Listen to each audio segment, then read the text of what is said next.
What's up, guys? Welcome to Jew Whiskey. My name's Jeff. This is a channel where I offer my thoughts and opinions on a specific whiskey, and if you stick around at the end, I'll be giving it a score as well. If that sounds interesting, hit subscribe down below, and with that out of the way, let's look at the best single malt whiskey in the world. We've got the Milk and Honey Elements Sherry Cask with us. Stick around.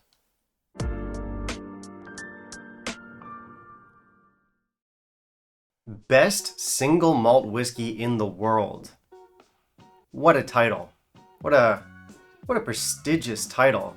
Ladies and gentlemen, we have the Milk and Honey Elements Sherry Cask with us today. This one recently won big at the 2023 World Whiskies Awards. It was named the best single malt in the world, and I can't wait to try it. I feel like my whole life has been leading up to this moment.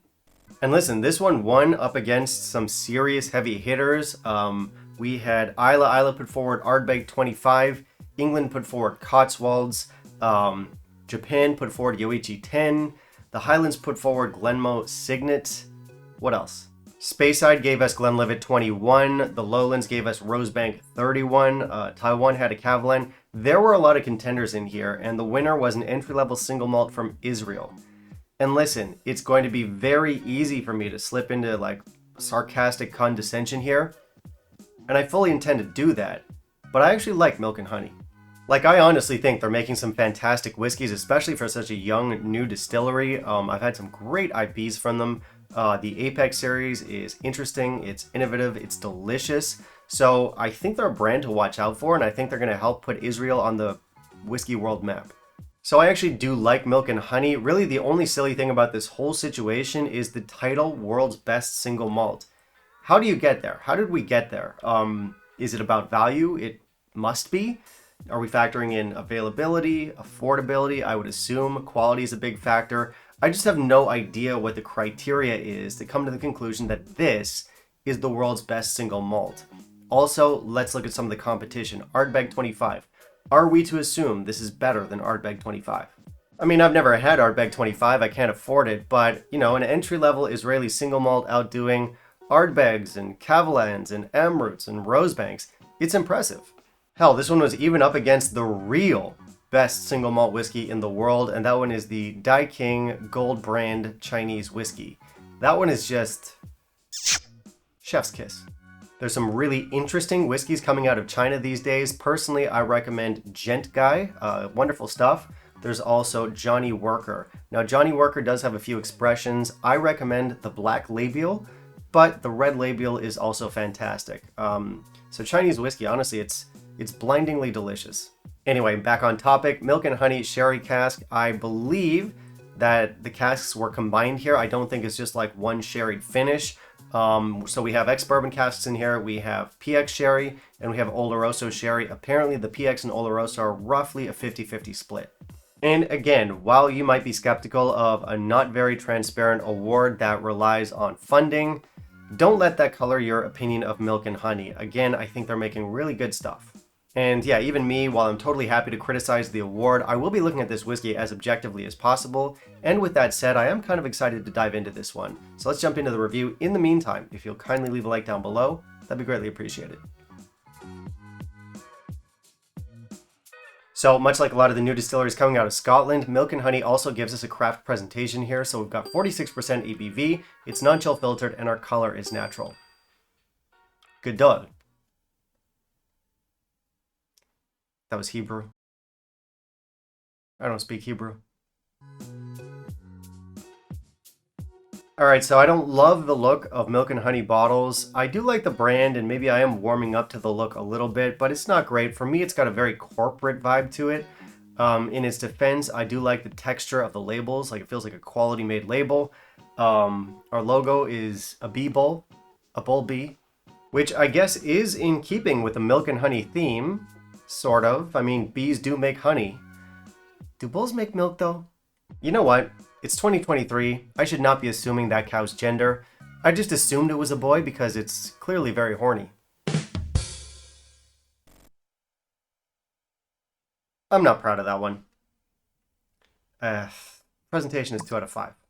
It does give us non-chill filtered and natural color on the front label. It also gives us the cask breakdown. There's not too much beyond that. We don't have a lot of fluff. So overall, it's all the info we need with nothing we don't.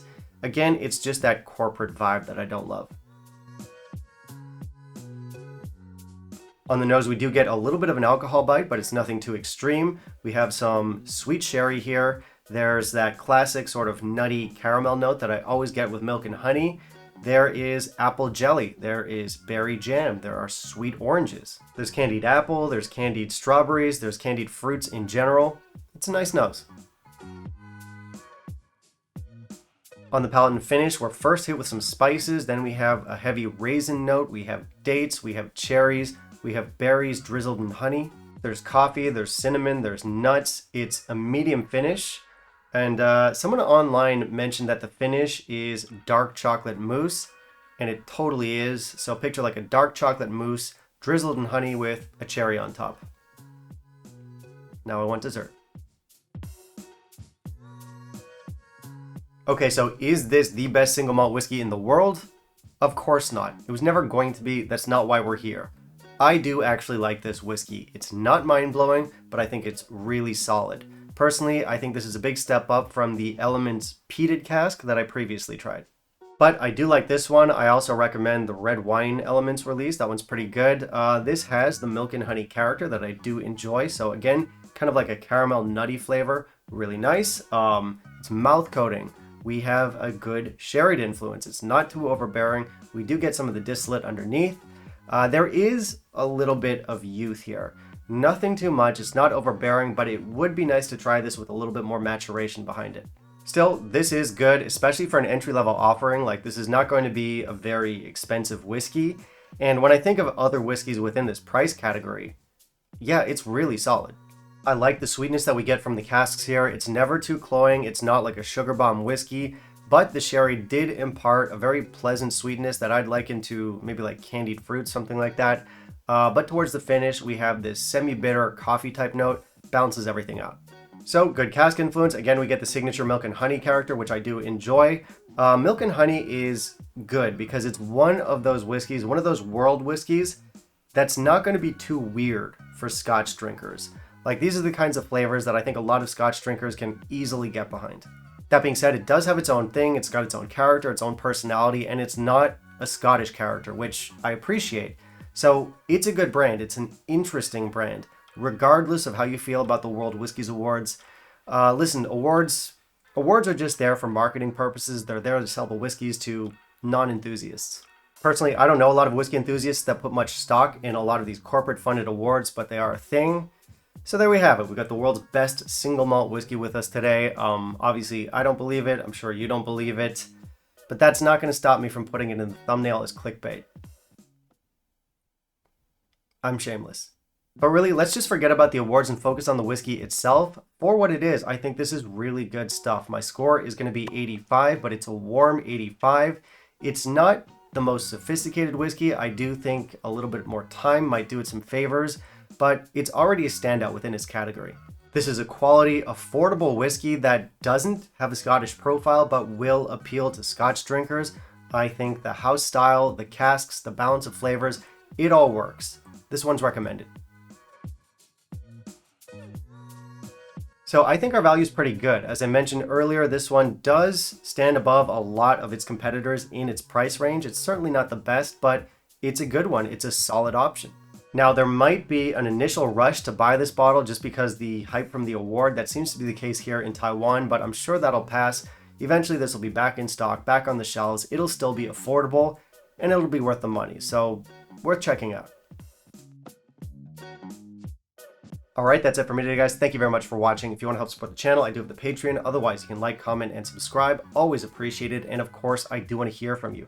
Have you tried our Milk and Honey Elements sherried cask? Have you tried any other Milk and Honey offerings? What did you think? Finally, down below in the comments, you can let me know what you want to see me review next, and I'll keep it in mind for my upcoming videos. Bye, guys.